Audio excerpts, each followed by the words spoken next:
this corner, one of the most pitiless landscapes in the world, the arid Australian outback. In this corner, one of the most resilient survivors in the world, the red kangaroo. With skills shaped by millions of years of evolution, this time it's brought a knockout punch, a devastating drought. As thousands succumb to dehydration and starvation, one remarkable kangaroo may be on the ropes. Can he make it through hell on earth? Or is this one fight even the red kangaroo can't win?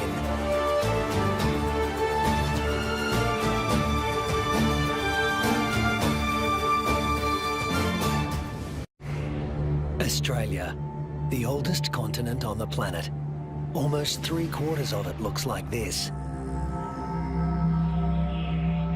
At its centre, it gets 5 inches of rain a year.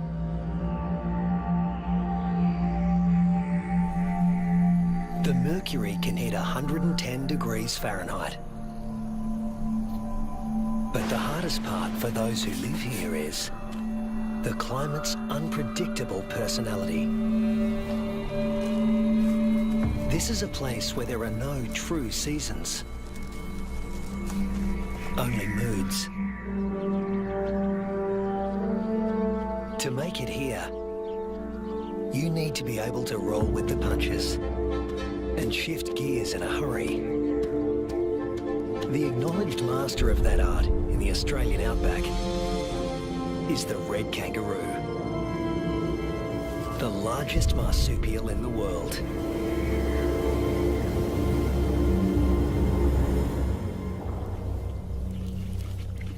This female is pregnant. Red kangaroo females are almost always pregnant. They've evolved to adapt their reproductive systems to the unpredictable whims of the environment.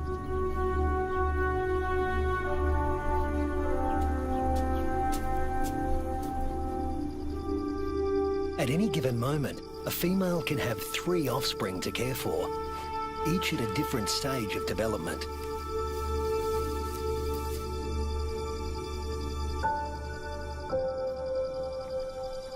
This is number 1, the peanut. After 33 days developing in the womb, the newborn emerges as a blind, hairless, pink creature, roughly the size of a peanut. We call him Rusty. There's virtually no sign of the powerful hind legs we all associate with the kangaroo. He uses his arms to make the grueling trek up the belly to his mother's nipple, guided solely by instinct and smell.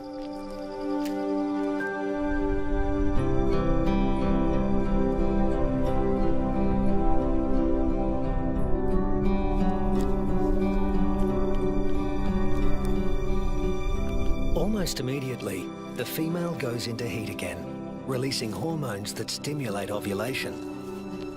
Once fertilized, the mother's endocrine system puts the development of this new embryo on hold. That's number 2. Its progress won't be kick-started again until the peanut reduces his suckling. Number 3 is the joey, who's spending some time suckling from outside the pouch and some out on his own in the big wide world.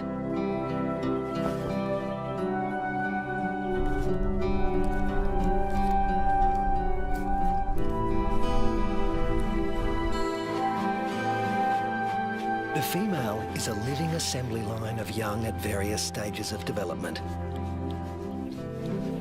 But when times are hard, the system has to be ruthless. She will cut off nutrition to the peanut in her pouch, and when it dies, she'll restart the embryo's development to take his place.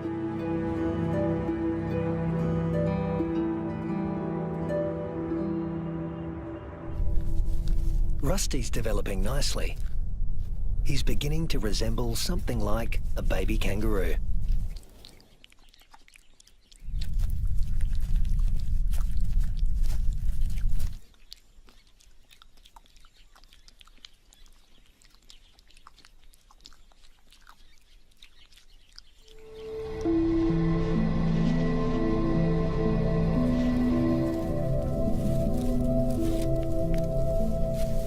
Now 3 months old, he can hear all the sounds of the world he'll soon be inhabiting.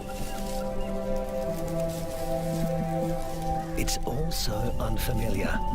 It's not surprising he'd prefer to stay in the pouch for just a while longer.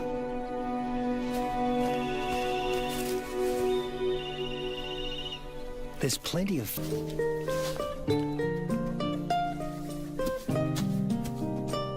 But Rusty's not the only one in the neighbourhood with a serious set of legs. An emu, the biggest native bird in Australia, announces his arrival.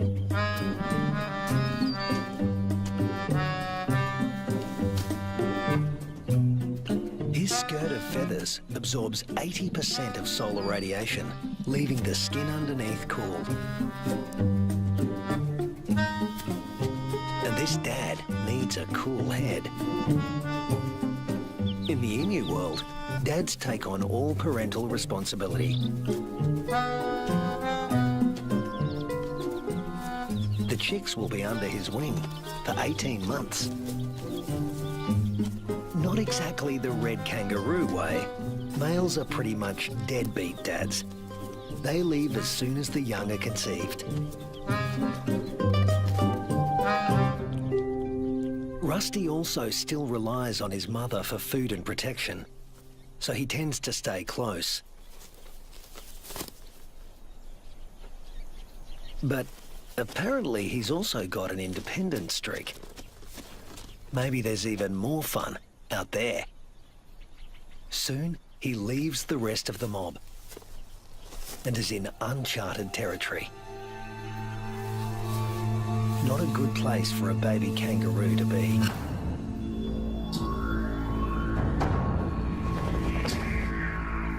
A wedge-tailed eagle, the largest bird of prey in Australia.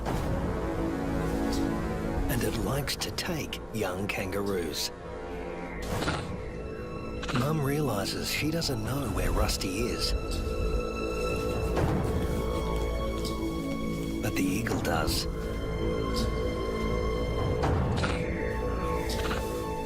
Rusty's big ears and instincts tell him something's not right, but he's too young and inexperienced to know what it is.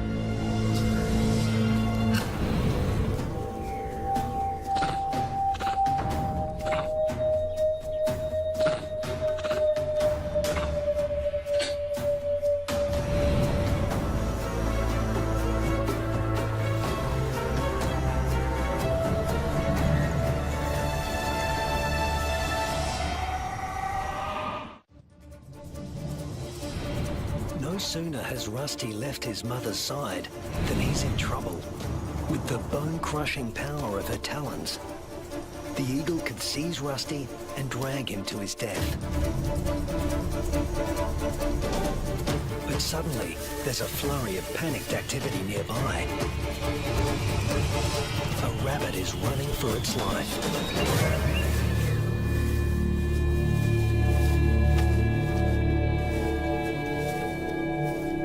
Luckily for Rusty, there was easier prey to be had.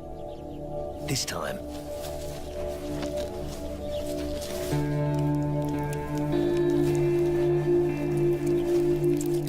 red kangaroos and wedge-tailed eagles share the same territory.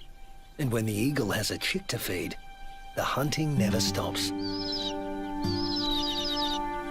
More than 10% of the eagle's diet is kangaroo.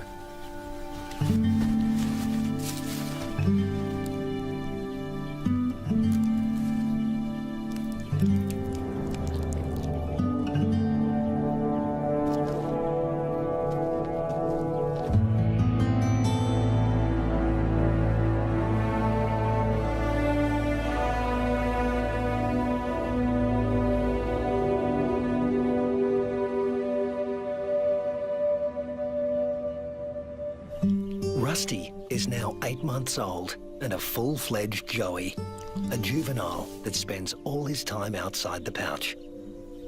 In a few months, he won't have Mum's milk to rely on anymore.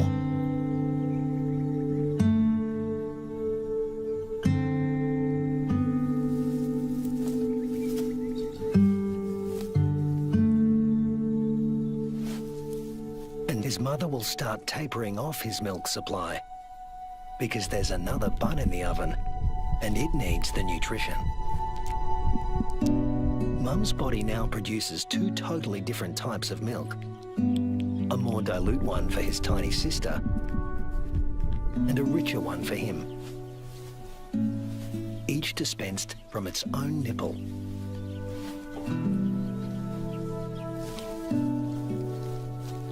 But males like Rusty are about 10% larger at weaning than the average female and are heavy drinkers.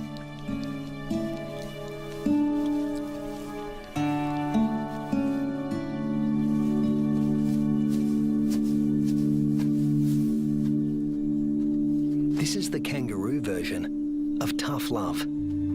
Rusty's mother cuts him off completely. Her milk is needed elsewhere. And Rusty is off to explore his wider world.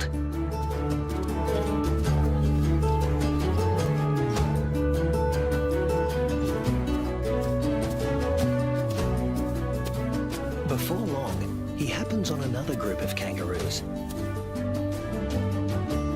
These are grey kangaroos, smaller than reds and more suited to areas where the climate is relatively predictable. They don't conserve water as well as reds and prefer the shade of the wooded areas on the desert's edge. Rusty is apparently a new experience for them as well. It's like a get-together with distant relatives you've heard of but never met. Slightly awkward.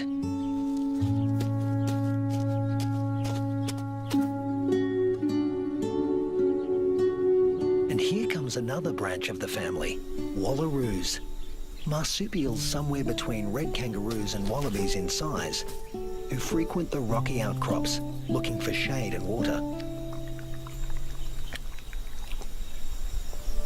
If you live in a desert, water is a treasure, and its presence is never guaranteed. With no true seasons in this part of Australia, the only certainty is unpredictability. A waterhole is a gift from the heavens for many creatures.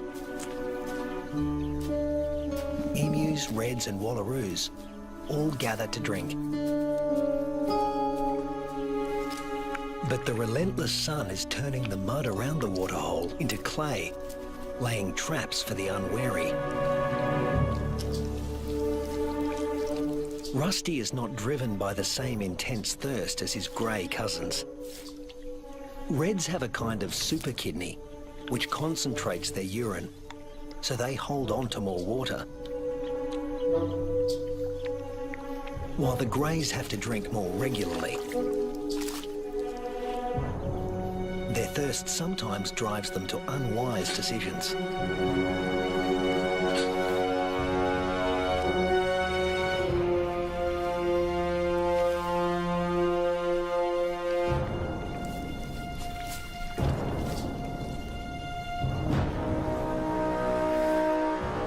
This young grey is in trouble, deep trouble, and he's drawing some unwanted attention.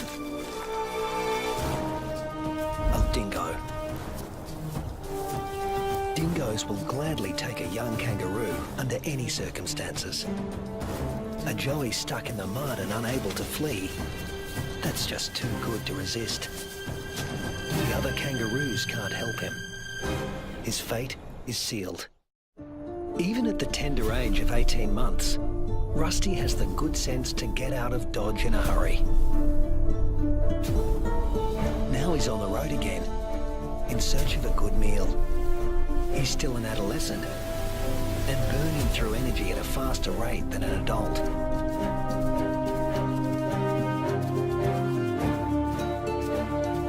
Kangaroo mobs can number in the hundreds, but this one is relatively small.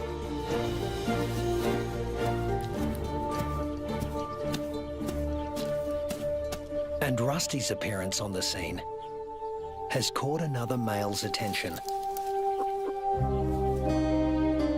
They're around the same size and the same age, perfect sparring buddies. Game on.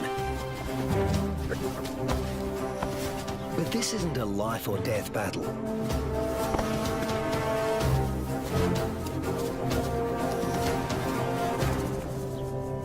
What they learn here will be crucial in later life, when the stakes are higher.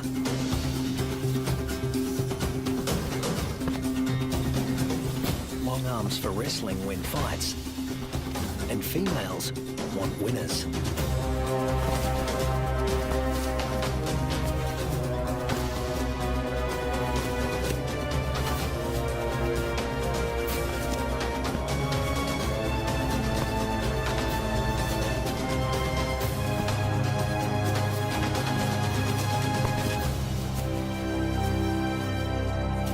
Rusty doesn't come out on top this time, but the boxing experience is invaluable. At this age, the learning curve for a kangaroo is steep and full of surprises. A sudden rustle in the dry grass spooks the gang he's hanging out with.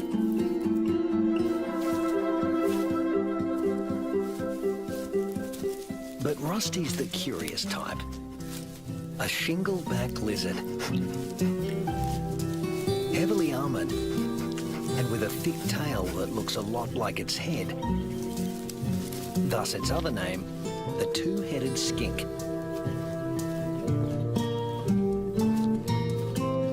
Rusty wants to know what he's supposed to do with this. Make friends? Try to box with it? Eat it? The lizard doesn't seem suitable for any of these activities. And Rusty eventually gives up on the relationship.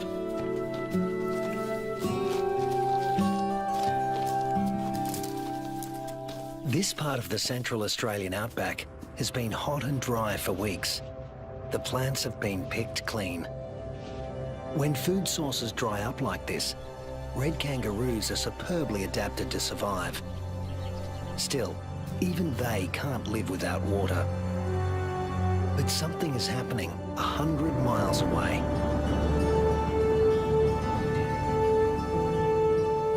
Where the sky has opened up and torrential rains are soaking the parched earth. These waters will end up in the Channel Country and be funneled inland hundreds of miles away from their origin. The channels are dry now, but because the region is low-lying, they won't be for long.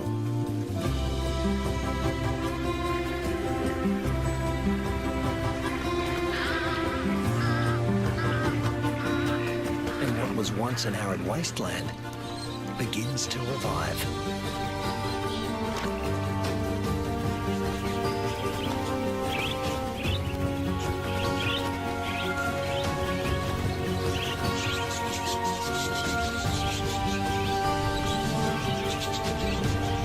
From the swirling flocks of budgerigars to the dingo mum and her pups, all are drawn to the life-giving waters. The young eagle flexes its new feathers. And a young kangaroo celebrates in her own playful way.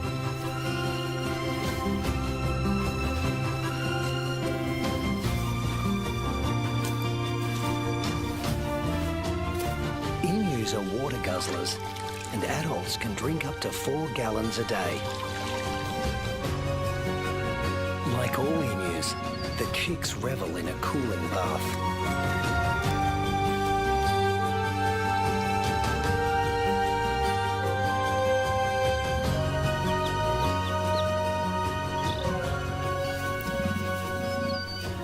There are some 500,000 emus roaming around the outback, browsing on fruits and seeds. And what's good for the emus is also good for the rest of the ecosystem. As they move through the bush, they scatter the seeds of the flowers and fruit they've eaten along the way, which will sprout and become new plants.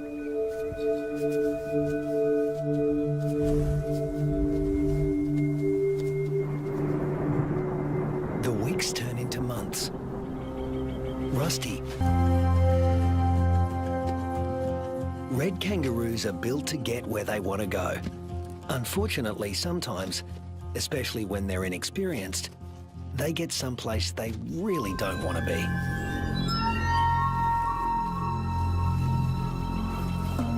The inland taipan is the most toxic snake on Earth. There's enough venom in one bite to kill 100 full-grown men.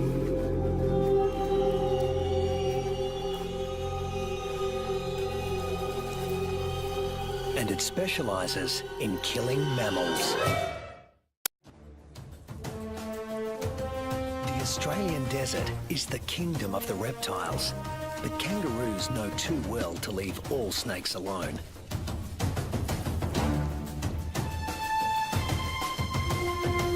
Brown snakes kill more humans than any other snakes in Australia.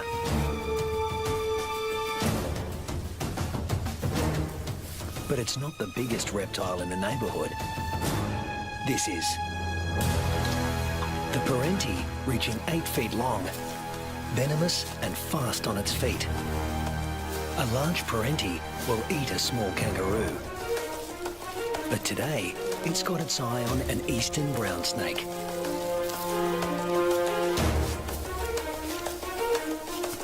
The forked tongue of the parenti follows the brown snake's chemical scent trail and leads him to an abandoned burrow.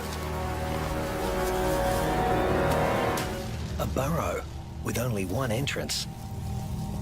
With a parenti in the picture, a sanctuary can easily become a death trap.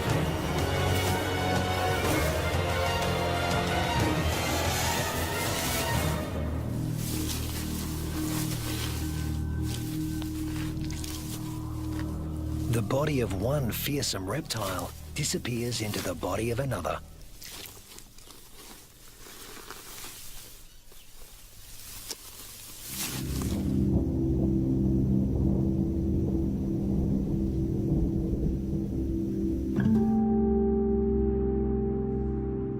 The months roll on, and Rusty has grown in both size and experience. He weighs 150 pounds now and has dozens of sparring matches under his belt. Today, he finds himself with a mob he's met before. The one with the tough male who intimidated him last time.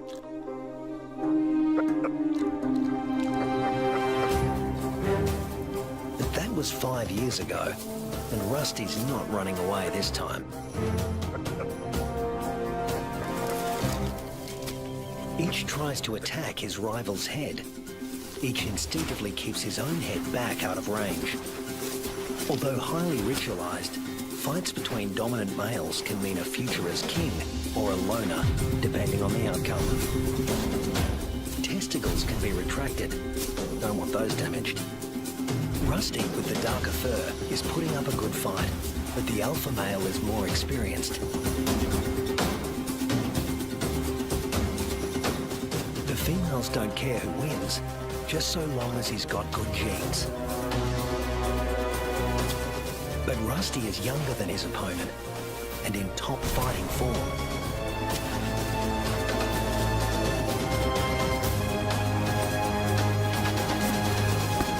Finally, the king goes down. Now the mob is paying attention.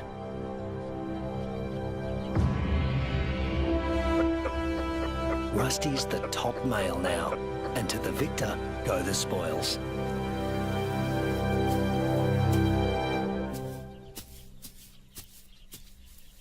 His first choice is this female, though he needs to give her urine the sniff test to make sure she's ovulating.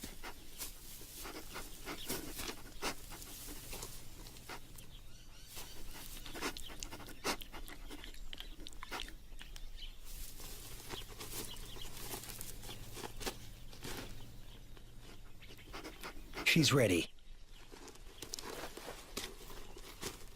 But Rusty has only a brief window of opportunity.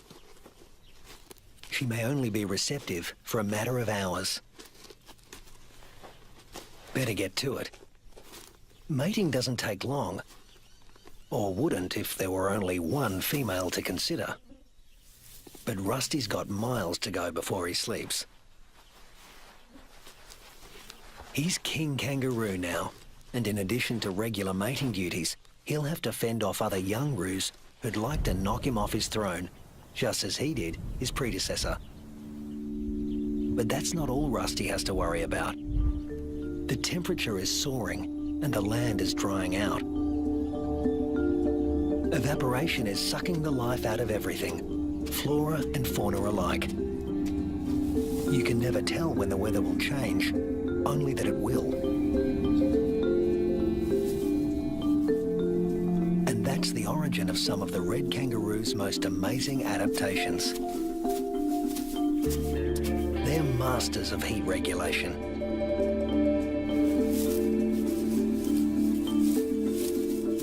The fur on their backs reflects about 30% of incoming heat and keeps their skin cool, the blue parts of this thermal footage. Spreading saliva over their forearms cools the blood, which has been brought close to the skin surface via a dense cobweb of capillaries.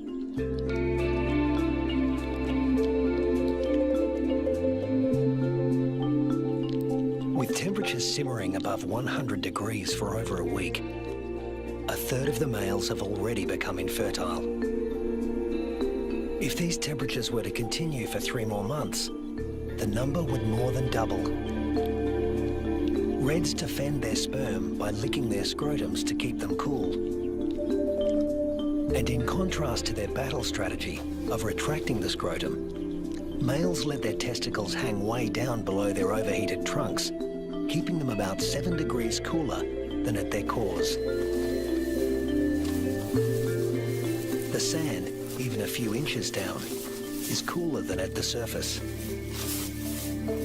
Red kangaroos dig until they reach cooler soil. And then...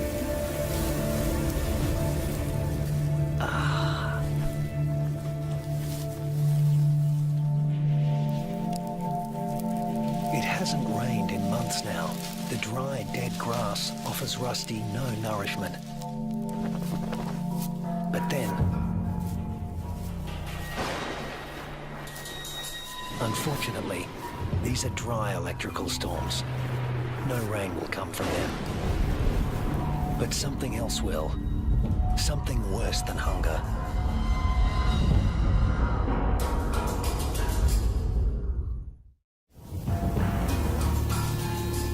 Lightning has ignited the dry grass of the outback.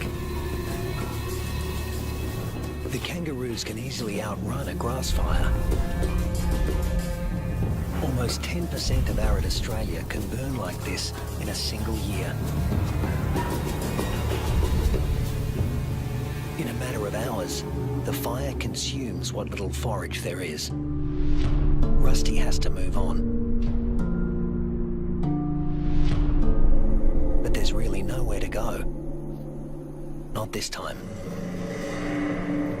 Parts of desert Australia are in the grip of a once-in-a-century drought, while heat waves smash temperature records.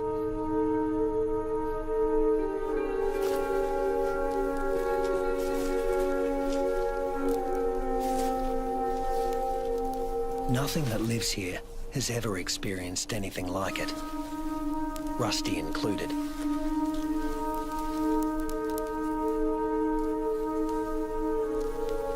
Some are suffering from severe malnutrition and dehydration. But if anyone can survive this, it's a red kangaroo. Human bodies are about 60% water. Rusty's is over 70%.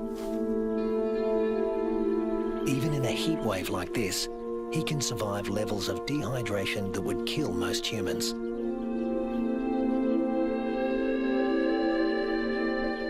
Reds only sweat when they're on the move. At rest, they pant, which uses less water than sweating. Raising their breathing rate to over 200 breaths a minute reduces their deep body temperature and cools their brains. And of course, they cover their limbs in cooling saliva. But there's a price to pay. Licking uses up precious water. If the drought continues much longer, this form of cooling will be too costly. The kangaroos stay under whatever shade they can find. When times get this tough, females switch off their milk supply. Maternal instinct is strong, self-preservation is stronger. Unweaned offspring outside the pouch are the first to die, and the young in the pouches are next. As it dies, the female reactivates her waiting embryo. But if the drought persists, it too will die, and she will stop reproducing altogether. Even Rusty, one of the strongest, is in trouble. In these conditions, the males are the first to succumb, especially the largest, who, like Rusty, need more food.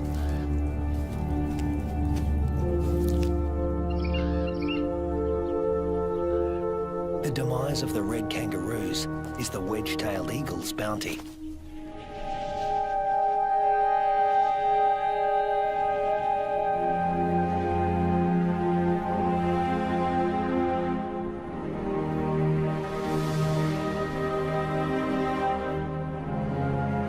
And it's not just the kangaroos that are suffering. The drought is taking its toll everywhere. Predators turn on each other to protect a tiny piece of rancid meat.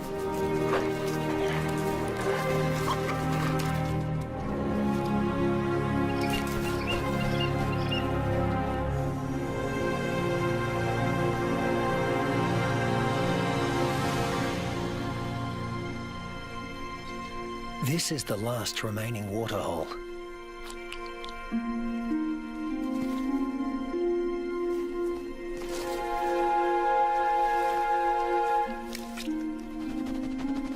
It's stagnant and salty. Ordinarily, the animals would never drink this water.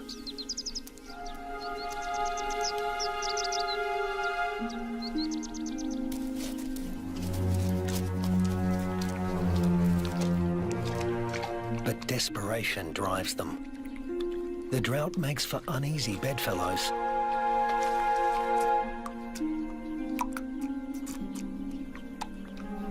This is a sign of things to come. Heat waves in Australia are becoming hotter and more frequent.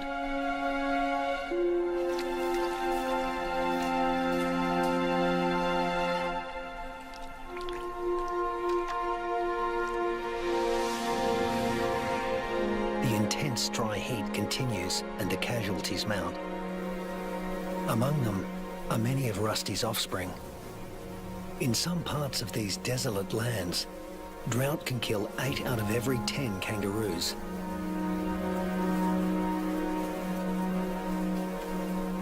But Australia's desert inhabitants are a resilient bunch. After all, these may have been the hottest temperatures for the last 100 years. But these species have successfully weathered the climate for tens of thousands of years.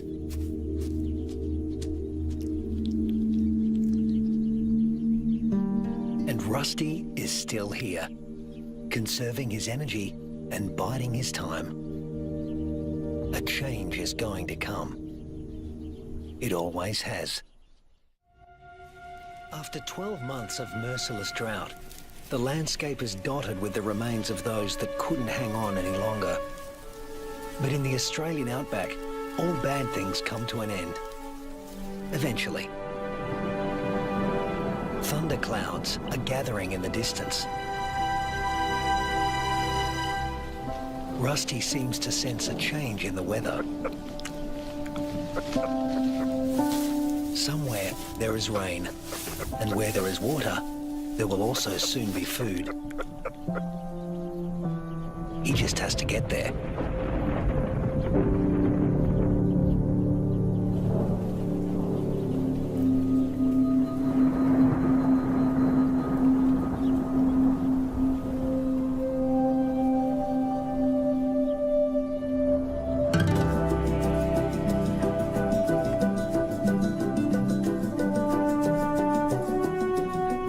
With what remains of his ebbing strength, Rusty heads in the direction of a storm.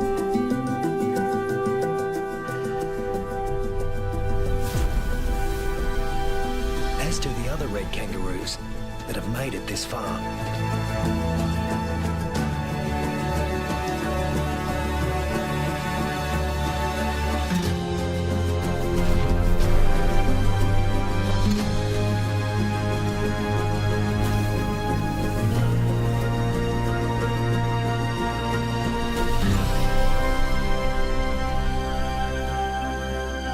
When Rusty reaches the area watered by the storms, he finds a world restored by rain.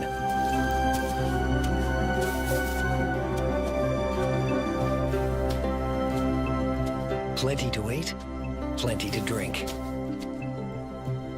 You can almost see the relief and joy in their hopping.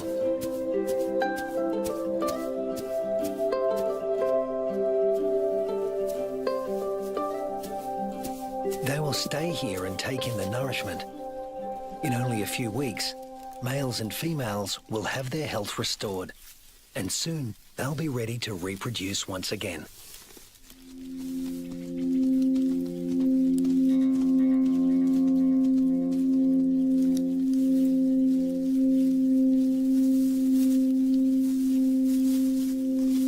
But before that can happen, they have to make it through this.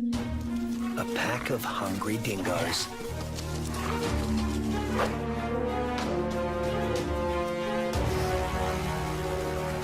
Hunting in a pack more than doubles a dingo's success rate.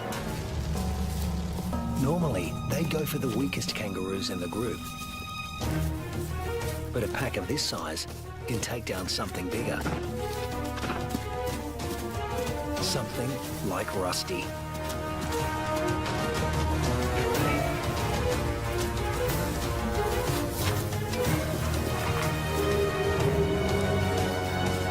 Luckily, his strength is completely restored, and he can travel at full tilt.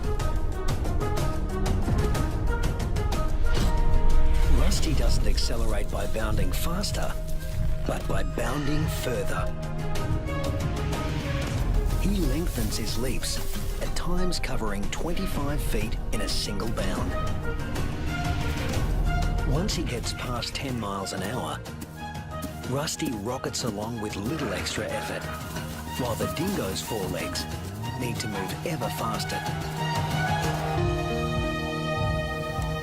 Now hitting 25 miles an hour, Rusty's only using about half of the energy the dogs are putting in.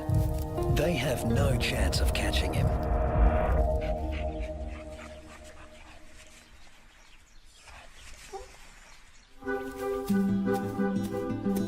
Now Rusty can turn his attention to replacing the offspring lost to the drought.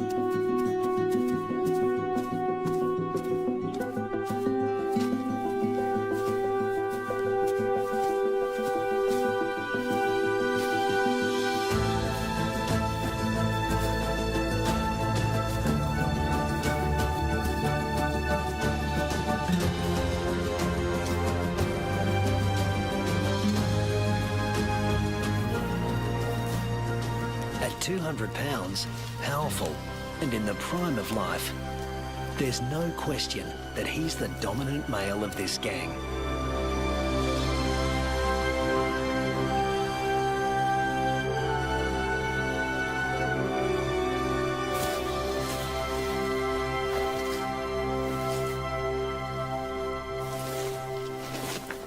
The young he fathers will need an advantage to survive a world as harsh and unpredictable as this one.